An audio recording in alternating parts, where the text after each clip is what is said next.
Hello everyone, how are you doing? This is MD Tech here with another quick tutorial. In today's tutorial, I'm going to show you guys how to check your Wi-Fi network adapter settings on your Windows 10 computer. So this should be a pretty straightforward process here, guys. And without further ado, let's go ahead and jump right into it.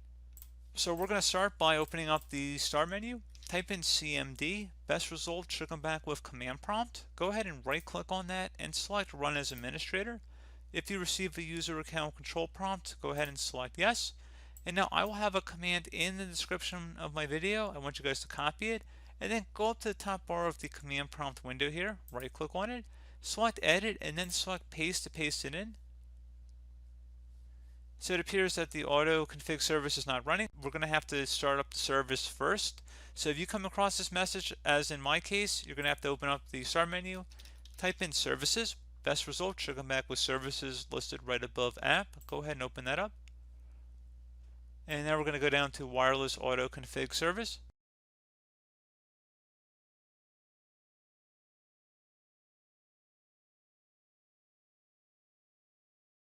So go down and select wlan auto config. Double click on it.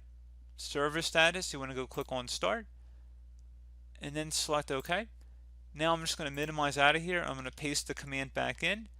So it says that there is no wireless interface on the system because I'm in a virtual environment. That's probably why, and it's recognized as an Ethernet connection too, just based on how it communicates with the system. But regardless, you would have information coming up under here.